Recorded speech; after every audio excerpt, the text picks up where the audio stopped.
everybody? Welcome back to Channel Yasha Solomon. It's your host Yasha Solomon. Just got back from the AMC theater after seeing was it Godzilla minus one? Immediate thoughts. I thought it was incredible. Has problems. Not problems. I think it has one problem. But I'll get into it. Spoilers. I'm just not gonna stop doing. I'm just gonna watch a movie before you watch a review. See a movie for yourself. Because we got a lot of WDW Pro channels, grown 40-year-old men whining about cinema, but it's Disney. And like, dude, okay, we all aware these movies suck. We all aware Star Wars sucks. What all of us do, we just stop watching it. That's what everybody else does. But anyway, yeah. This is gonna be it's gonna be a spoiler review. This movie is incredible. I really like this movie. Try to articulate this the best that I can, but so where do I begin? The cast, I think that the cast did a great job. The leading actor, I don't know who he is, but he's a great actor.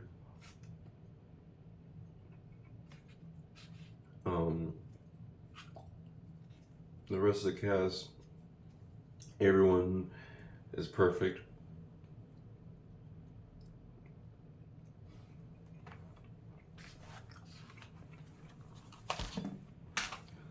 I think I was just stunned by all the performances. I think a lot of these performances, a lot of acting here reminds me of like 1950s, 40s, old black and white film acting. It's very serious. It's very mature, and it's not, there's funny moments, but it's almost, it's very subtle. It's just, I guess the East is gonna have to teach Hollywood how to direct the movies. It used to be Hollywood was the beacon of cinema, but now it's like the East is the ones that are really showing us how we should make movies. It's just like, god damn, But I said this in my review for Kong vs. Godzilla, that America should stop making Godzilla movies. We are so shallow and generic. We don't care about storytelling. The actors that are just not, they're not talent. They're just gimmick actors, really. Like putting Millie Bobby Brown in Godzilla because she's popular in Stranger Things. It's just, my bad. Yeah, it's just a lot of gimmick stuff, pandering to an audience now. This is just a competently made film that's clear cut, just entertaining, emotional, terrifying at times. Funny, a little pepper funny, but not Marvel funny, where it's like, okay, let's just get retarded now. Let's just get retarded now. No, this is actually good directing, and leading into my next part, the direction. This director's name. Let me look up his name. I have my phone here. Bear with me, sorry. Yeah. At least you won't be hearing no fucking our sponsor by Raid Shadow Legends. Like, that shit is so cringe. I'm so tired of YouTubers. You guys just get a camera, film yourself, and just talk. We don't need all these edits. You take like 50 hours. Some guy said it takes 50 hours to edit. It's like, why are you taking 50 hours to edit, dude? Like, it's not. You're not making a movie. it's just a simple little video. It's like, that's what I'm saying. Like, and it's just stealing content. Like, just showing replays of background footage and it's just drama farming and hate farming and stuff. It's just this hidden conservative, dominant, let's take over the media sphere here with politics, attacking liberals. It's like, how about we just be Americans? Like, it's kind of treasonous to keep bashing a rival party. Liberals don't talk about conservatives as much as conservatives talk about liberals, and it's kind of getting grotesque to sit here like turn movies. They're pushing um, um, uh, very shallow diversity, insincere diversity, and trying to blame it on all of the liberal party and trying to say it's liberal. It's like, okay, you're kind of being you're being a traitor to the United States of America because if you keep saying about your fellow fellow whole half of the United States population. You can't. That's just it's kind of bizarre. It's like, why don't we just work together? We're the United States. Like, can we just grow up? Can we stop this Donald Trump era? And we don't. I don't like Biden either. He sniffs little girls' hair. I don't like Donald Trump either. He grabs women by the pussy, and he grabs his daughter by her butt. It's kind of weird. I think you guys who support Donald Trump are kind of strange. Right? Can we just? You could be a conservative or a liberal and both see Biden and Trump as retarded. But I went on this rant. But I'm trying to make a point that let's stop putting that shit into media. But let me get into who this director is. He is a great director. I really hope he makes a continuation of this film. I hope we get more of this. Godzilla -1. Godzilla Minus One is a 2023 movie directed by Takashi Yamazaki, starring Minami Hamabe, Kamiki Ryunosuke, and Hidetaka Yoshioka. Okay. Takashi Yamazaki. Takashi Yamazaki. Personally, shout out to you. Thank you, sir, for making this great masterpiece. He did a great job. I don't really remember. I'm not familiar with any of his work really. Maybe I've seen one of his films probably, but he did a great job with this film, in my opinion. This was a. I'm gonna try to get a description for a film. I'll go to Wikipedia right now. Just give me 1 second.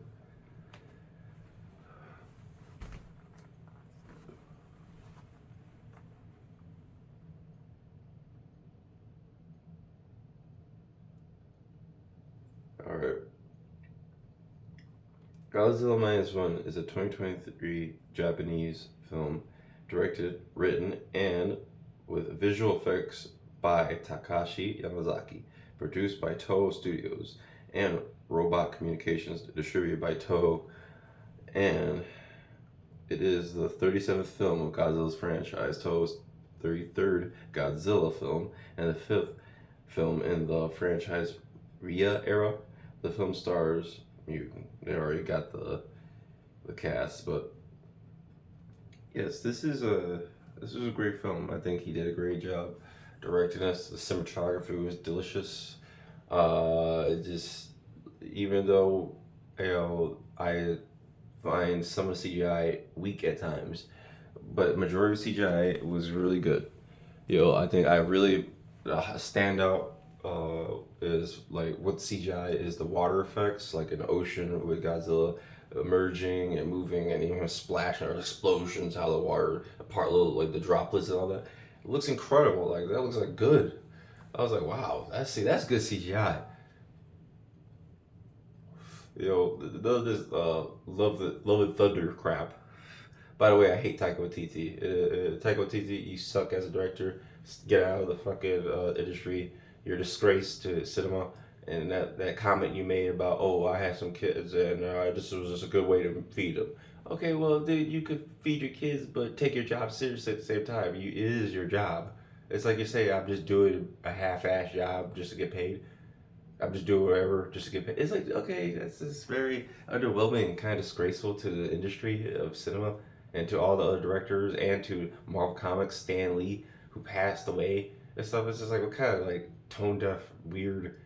Okay, let me not get into a tangent because I'm losing track of what else. But Takashi's a real director. He shows that he has a vision. It felt like a vision. It felt truly like it felt like Christopher Nolan kind of movie.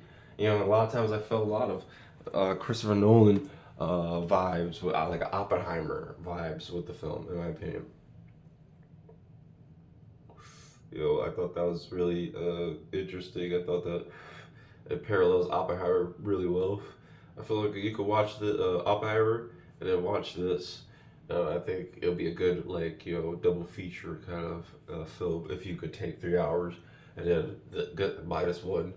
But I think the music was great. I think they used original music, but I was enjoying just the original. I was enjoying the new soundtrack that was made for this film.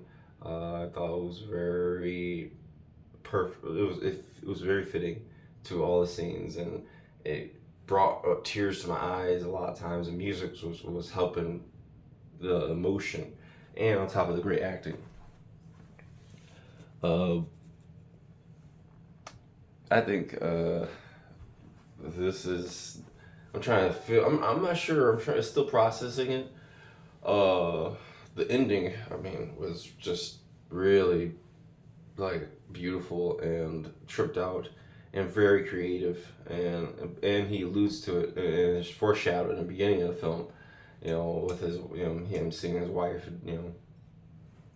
But let's go through the story. Um, So this takes place in like I think the end of World War II, and you're following a fighter, Japanese kamikaze pilot. He doesn't kill himself during the war, and he's looked at as like a coward. And he comes back to his military base, and he's talking to these, he I guess his commander or whoever. I'm sure maybe an engineer. But they checked the plane. It has no damages to it. It's out now fuel. So he just came back. It's obvious that he ran away. In war, you'd be looked at as a coward, pretty much. And then, uh, yeah. So then that's pretty much the story. Is that this man he's running from his fears, and then this is where you're introduced to Godzilla, but is like a T Rex, like it's a really small Godzilla. And honestly, I felt like the graphics was kind of bad in that. When I first saw it, I was like, oh, I don't like how Godzilla looks right here. This is graphic, the CGI looking kind of wonky. But the acting and the music definitely saves it and covers it up, like the effect. Maybe if I see it again, I probably like it more. Um, I'm not really sure. I'm definitely going to be watching this a lot more. I think this is definitely a movie. It has great pacing. It's definitely a movie easily to see back to over and over again, especially for a fan of film like me. But uh, so then he's with all his this group of military personnel, and they're being attacked by Godzilla. It's a pretty terrifying scene with Godzilla. He's small enough to like bite them and throw them up in the air. And he's biting them, throwing them up in the air and stuff. And I thought that was really cool. Though those like, and the music was really dark and creepy. And it's just I appreciate that this director took this dark route and took a very down to earth, um, scary approach to this. Because that's all I've always wanted from Godzilla films is like it to be taken seriously. To be Godzilla be treated like a threat. And in this movie, that's what they treat Godzilla like, is actually like a threat.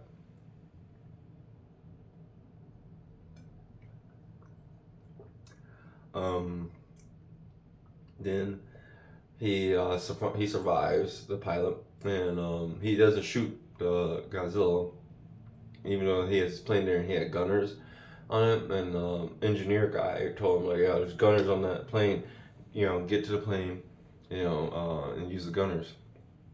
Um, he doesn't use gunners. He freezes up and he gets those guys killed again. And he just freezes up again. Um, then the next day, the engineer is like yelling at him, telling him like, "Fuck you, man! You locked up again. You didn't fucking shoot him, man. But you look at what you did. This is the reason why these guys died." Which in many ways, like, bro, I don't think that gunner was gonna take out Godzilla. I think those gunners are gonna do anything to that huge thing. I think you guys should have ran for your fucking lives. That's the one thing. Sometimes I like this movie, but there's bad effects at parts, and then there's certain parts where characters are just kind of like standing there, like just think, and then no one's running to the left or right. They're running down the street in a straight line, and it's like, I mean, I get it's for a thematic, like a you know theatrical effect, but I don't know. It kind of feels a little jarring. I think it could be done a little, because I was liking it. It's so close to being realistic and dark that it's like, let's just go to the realistic route more than like kind of cartoony, But it's kind of reminds me of the original Godzilla, where it's very theatrical, you know.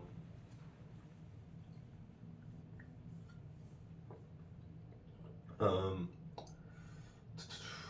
so yeah, after all that, he goes back home where this is like after the bombs, of Hiroshima and Nagasaki, and he's going back home, and it's just kind of tripped out because he saw his whole base gets destroyed, and you're in this dark environment. It's very dark and depressing part of the story. And then you're going back home with him, and then you're seeing his home's destroyed. Like his whole village is annihilated by a bomb. And then it kind of just felt like God. But it's cool because it just helps me like think of like what it must have been like being a soldier that like survived like a bombing at a base. A Japanese soldier surviving a bombing at a base and then going home to like Hiroshima or Nagasaki and seeing your whole fucking city destroyed. You know, that had to be psychologically like really damning.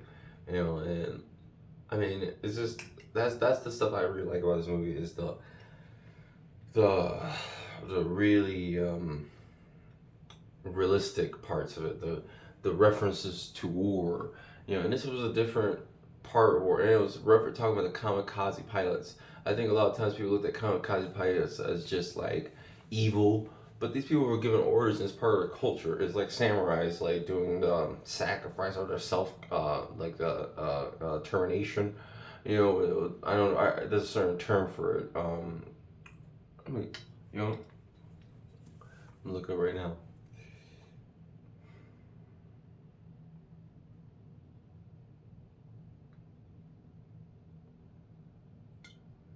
I just want to have this so I can remember later. Samurai sacrifice term. According to Britannica, seppuku is a form of taking one's own life that was considered honorable among the feudal Japanese samurai class. Traditionally, the act consisted of stabbing oneself in the abdomen with a short sword to ensure a slow and agonizing death. It's like that. It's like I remember watching samurai movies and seeing them do that, and I mean that's not a movie. That's not fiction. That's real history, and that shows you the culture. Is that these men like being a kamikaze pilot is like doing seppuku. It's what that you're stabbing yourself in the stomach, you're giving yourself agonizing pain, but it was a sense of honor. And men actually would do that, and like I always thought that had to be that. It's pain you to be. That's like agonizing. But that shows you the culture, and it's like that's why I like studying different cultures in history because you see different people how they look at life differently, you know, and that's why I find it very interesting. You're following a kamikaze pilot that is like he went AWOL, and you know, it's like a redemption story for that, and it's kind of showing like, but and I mean, it's kind of like it's cool because it's kind of like the ending kind of brings it all together, like you know, I gotta figure. And now it's like I'm really interested because it's like I wanted to. Because now the ending has me questioning. There's a lot of stuff I think I missed in this movie. I think there's like the ending that has me questioning things a little bit. The whole idea of the film. But yeah, he comes back home. He sees it's all destroyed. He meets this one lady. That's like just surviving, and he finds a little. He ends up getting some like baby dropped off with him that he thought some lady was gonna come back and get, but she never does. So she's just like a baby, just an orphan. But he ends up like becoming like the surrogate father, pretty much. Um, yeah, even though he's reluctantly, he doesn't even call himself the father of the movie. Which I like that they made the right. This director wrote this character. I can't even say they. It's one man, which is so good. He's in charge of effects, the writing, and directing. God damn. This dude is a fucking Takashi Yamazaki is so good. I'm so looking forward to anything with his name next. This is Christopher Nolan and Takashi Yamazaki are now two of my most anticipated directors for whenever they make anything now, because this film is just so intelligent. It's fun to watch. It's intellectual. It has a good message. There's no forced ideology. There's no insincere pandering from corporates that don't really care about anybody but money. This is from a human being who's writing a story that is relatable and feels like it actually you could connect to it spiritually, and it feels like it's a good representation of humanity. I feel inspired walking out of this film. I didn't feel like, oh, well, I just lost some time. Well, that was something. This was more entertaining than any Marvel movie I've ever seen. Honestly, in my opinion, because this has so much emotion. It's so intelligent. This is what the West and Hollywood needs to learn from. This kind of writing, you know. He doesn't. So him and this lady, they come together, and they take care of the kid.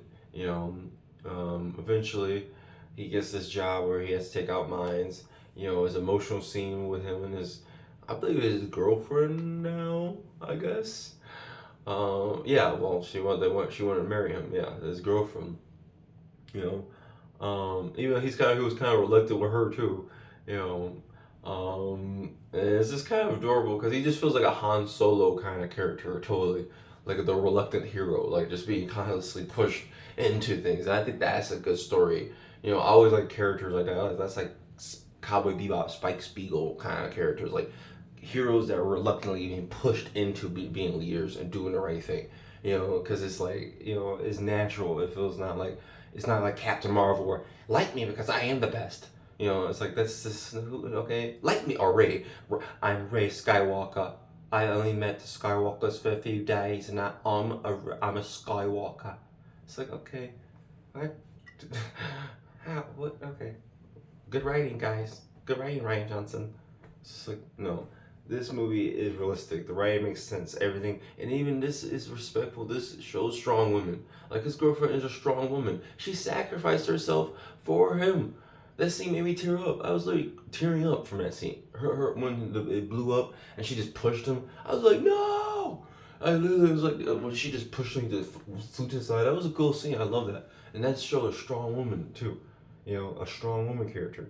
You know, and him watching over like him at first saying he doesn't want to take care of his daughter, but eventually come around and saying, hey, he treats her like his daughter. He treats her like his daughter. After a while, you know, and it honestly made me really emotional. It really is beautiful because it wasn't even his blood, but it's like he took. It's almost like he's had a bond with the child, and it's just like, and I thought that was so emotional, and beautiful, and I think this movie is great, it's. But yeah, let me get back on track. So anyway, let me get the speed up. I'm not gonna go through everything because the movie. I want you, it's too much. I think it's better. You're gonna have to watch it for yourself, and you've seen it. But so yeah, he goes and he has to go and take out his mines. The mines that's the whole thing was really cool. You meet the three cast, the other characters that are really awesome. You know, they go out there. Eventually, they come across Godzilla. Godzilla's coming at them. That was a great battle scene in the ocean. You know, with Godzilla. I love that. That was really cool. That was when the graphics really started showing off to me how good the graphics were. Then we go into you know, the attack on the city, you know, which was fucking awesome. I thought that was really good. I thought that was awesome. Um, you know, again, I think it maybe don't. I didn't really like the people standing on a roof. I get it. It's probably like I kind of see it as you could take it like a metaphor for like even how people now watching like her going to hurricanes like, oh Doris, we're outside, the hurricane's right behind me, and it is really windy. It's like, why are you ever out there? Like, you don't need, we know it's a hurricane, you don't need to actually be there. So it's like, I found it funny. I think that's the kind of like dark humor in it that I like. If I think if you look at it like that, it was okay. That's not how I looked at it. At first, it was kind of like, it's kind of like, what? Who's gonna be standing on top of the roof, seeing this huge ass lizard, just literally like a foot away from you, just like, yeah, let's just hang up here. Are you guys suicidal? Like, what are you doing? But that anyway, it was just funny because if you look at it like satire, it's funny. But and then like I said, his girlfriend sacrifices him, her or his girlfriend sacrifices herself for him, and she when the Godzilla emits the atomic breath and blows up, it's like a nuclear bomb explosion, which is really cool. And so I never even seen that. It's a different take on Godzilla. With atomic breath, it just blows up like a nuclear explosion. Which is really unique and I never seen before. And that was very emotional when she died. I thought that was really messed up. I still believe she died. Even at the end, she comes back. I think he might be dead and he's just hallucinating, or she is alive and because there's some black. There's some like black stuff on her neck, and like it looked like it was like some going through her veins. I don't know if that was like a dream, but because at first I thought it was a dream. I thought he was like he said at the beginning of the movie when she was like when he like not at the beginning. It was like I think the mid part of the movie when he was having like after he had a nightmare and he woke up to his girlfriend and he's freaking out and he's like, is this real or is this just like a like a dead man's dream or something like that.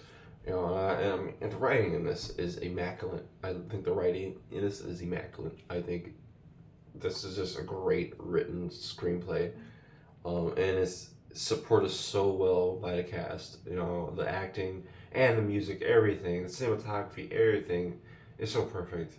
Um, uh, so let me see where it was. So then, Godzilla destroys the city. He goes in.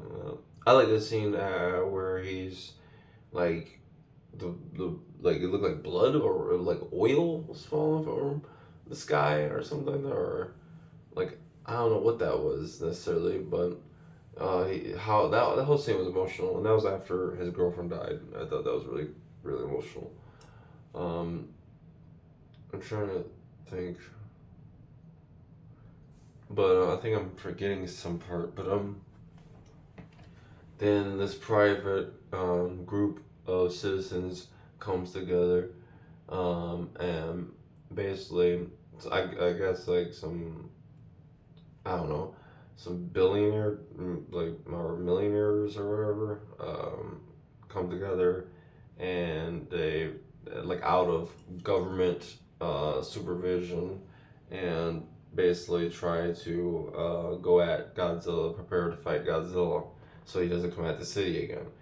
And I think that was just done so well how they come up with a plan that was made sense and it was logical, which I was a breath of fresh air because there's so many things in films now that was zero logic and it's just irritating to watch.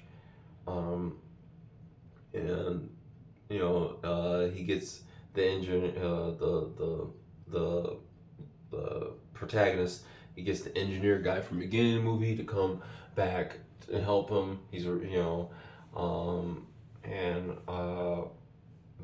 that was just everything was just great. Just seeing the process of preparing, you know, and it's just everything I wanted. It's exactly everything I wanted. I mean, the next movie, I really think that they should do like another, like go into like more advanced warfare. Like have the government like see more tanks and more like have jet battles and stuff. And I would like to see stuff like that. Like we could. I want this to be a continuation. You um, they go the whole battle scene at the ending was great. I just love. I mean, I love planes and jet pilots and all that. And I just enjoyed the ending. Just having that one pilot, our protagonist flying around Godzilla trying to get his attention was badass. Because I really wanted a fight scene with pilots attacking Godzilla, but historically they took all the Japanese planes, they decommissioned them. Americans did, so realistically, historically, that's what happened, and I heard that before. When I was studying World War II and stuff, um, and that's a great touch, just keeping it based in reality, Uh, so they fight Godzilla. The whole battle is really suspenseful. They used the theme of Godzilla, the entire theme. They're using half of it, just like Godzilla's theme. But then I think they used the part where Godzilla's theme, but the humans rebelling against Godzilla, like the ending half of it, like dun dun dun dun dun dun dun. And I love that mixed with how they have the people fighting against Godzilla and everyone teaming up, like, okay, we're done, we're not running from you anymore, kind of thing. Let's get this, let's get this, okay, like I like that. That was so good. Um, yeah, I think this movie is just incredible. The pilot or protagonist, he crashes a plane. Well, I think they sink Godzilla into it's some sort of. I had to watch again to get. I can't explain it, but it has something where it's like freezing Godzilla, but or I don't know. It freezes Godzilla and before he's about to explode or uses his time breath, he's like frozen and like freezing, and the pilot protagonist just rides right into like flies right into Godzilla's mouth. It looked like he killed himself, but then you see him in a parachute falling down, which I kind of wish he just killed himself. But then it goes on. He comes back home. Godzilla dies and disintegrates and all that. And he goes back home and he sees. They tell someone says, "Oh, the woman watching his daughter tells him, oh, your girlfriend was alive. She shows you like some note, and it's on the note it's saying his girlfriend's alive in hospital." So he goes there and he sees her with an eye patch on. She's alive. I didn't like that scene at first. So I was like, oh no, what? How's she alive? That's impossible. She would be disintegrated. She would be dead. Buildings are being knocked down. Are you serious? She would be dead as hell. But then I thought about it. I was like, is he dead? And I was thinking, because I thought he was alive the entire time. And I was like, is he dead? This director just pulled a straight up Inception ending on us out of nowhere. Like he must have definitely been inspired by Christopher Nolan, because I felt a lot of Christopher Nolan vibes, but not like he was ripping off Christopher Nolan. It felt very much like his film, but he was taking inspiration and like you could feel like the references, or just yeah. I don't think it's just Christopher Nolan. I think this is just good art. I don't think Christopher Nolan is the only one that's done what he's done for the first time. I think he just he distills it very well. And I think it's the same with this director. I think he distills his vision very well. You know, um, I'm but yeah, you see some black stuff on her neck when he's like hugging her and stuff, and I was like, what the hell's that? So then I'm thinking, is this real? Did she survive? You know, and is that mean that she's like I don't know. It leaves a lot of questions. and interesting questions in my opinion. Um, but yeah, then you see the little piece of Godzilla, a little chunk of Godzilla, because he disintegrates, but is reforming in the ocean like all Godzilla movies do. They always hint like he's coming back. You know, you can't kill Godzilla, and I'm really hoping that this is the beginning of its own series of films. I'm a fan of this. I'm not yet sure if this is my favorite Godzilla film of all time, because the first Godzilla from like I believe the 50s, the black and white Godzilla. I'm not sure exactly what year it was, but that one is my favorite. I still think that that one is still my favorite just because of it's the first Godzilla film, and I don't know. I just love the aesthetic of black and white. Um, and I don't know, it just has so much historical value to it. And I think this movie is sorely missing like puppetry. I do think we could use a little puppetry with it. I think in the beginning, like certain parts, like in the beginning, you could use like some animatronics or some sort of like puppetry in some scenes, like from a distance. You know, I don't think everything needs to be CGI because sometimes it doesn't work. You know, I think mixing a little bit of puppetry with things is okay. You know, I'd rather see something look like a puppet more than some bad CGI. You know, that's how I see it. You know, and but I cannot say this movie it has majority really good CGI. You know, and I think that the good CGI um, is more relevant than the bad CGI. But yeah, um, uh, if I have to rate this film, I will give it a 4.7 out of 5 stars. I believe that this movie is near perfect. It's not perfect, it is near perfect. It is a masterpiece of a film, and it's near perfect for me because it has wonky CGI in parts and the certain character choices kind of make like not characters but more like background character choices are kind of wonky too, where like people are just standing in the middle of places or just like no one's just ready for their life or stuff like, and I get it is like for a more theatrical um you know experience, but I think with a little more realism and like people acting more realistically, I think it would work still. I don't, and the movie's so realistic already. It's so dire and dark already. I think it would add to that more.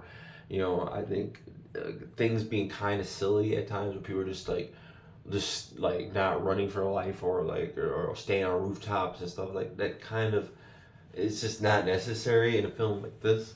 But overall, it is. If honestly, if that's all that really is a problem, I'm not even I'm gonna change my fucking score right now. It is a 5 out of 5. It is perfect. I'm nitpicking, and I don't think that is even honestly worth being. This is 5 out of 5. This is what the movies need. We need some. This is what cinema needs. This is what people want to see. Stop with the Marvels crap. Stop with the fucking woke crap. Stop trying to push it pander. And again, and this is for the channels, YouTube channels too. These conservative channels pushing all this constantly, trying to bash women, blacks, trying to black people that are in movies. Just say, "Oh, it's woke." It's like, okay, there's nothing woke about seeing a black person play in characters in movies. You know, it's like we see whiteface all the time. Like fucking John Wayne played Genghis Khan. So like let's just calm the fuck down here. Like, you guys have been white people have been taking care black characters or Asian characters. You know, so I don't want to hear when you see a black person playing a white character, or Asian person playing a white character, or Hispanic person playing a white character. Then it turns it's woke, it's woke. Because if I was the writer, I'd do the same thing. But the difference is that I would have written it better. When they did a Fantastic Four and they had, a different cast of people that don't look like the comic book, I was excited. I watched the movie and I was like, this is stupid and really bad.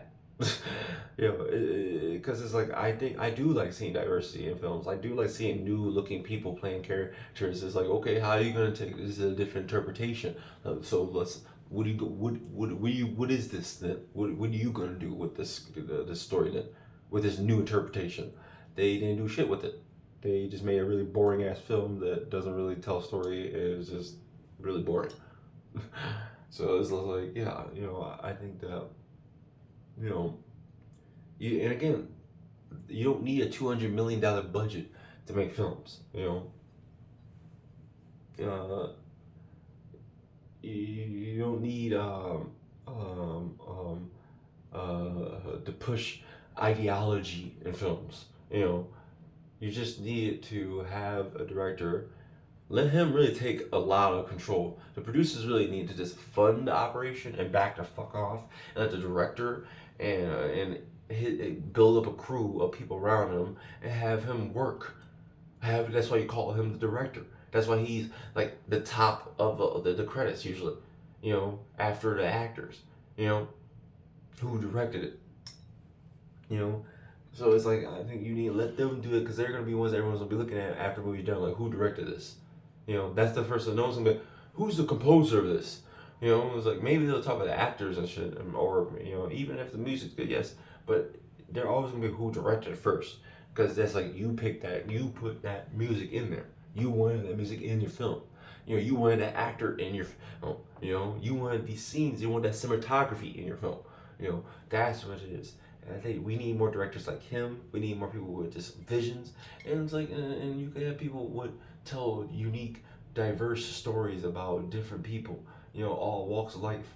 You could talk about people's involving people's different sexualities and different religions, different race, and all that. You could do all that.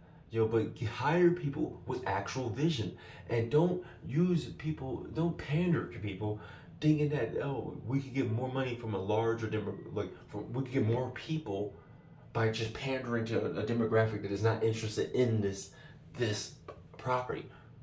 It's just like, you could even in this thing, if you hire someone with vision, they could um um do diversity. They could be inclusive of different people, because they're good at writing, because they're good at directing. I think the beginning stage of anything should start with, does this person actually have a vision? Is this coming from the heart? Is this actually something with a meaning behind it? It can never come from, is this gonna make us money? If that's the first way you're thinking about making movies, is the movies, even if there's chances movies come out good with that kind of mindset, because sometimes people get crunch time, and then people might be forced into situations, and you might get some director that is like stressed out and comes up with some masterpiece, because he's being forced and pushed around, but most of the time I don't believe that works, but that's enough. I think I said enough for this film. I just had a good time watching this. Hopefully you guys have seen it. Let me know what you guys think about it. If you like it, don't like it, comment below. Let me know. And as always, please like and subscribe. It helps the channel tremendously. May the force be with you. Peace and out. Godzilla!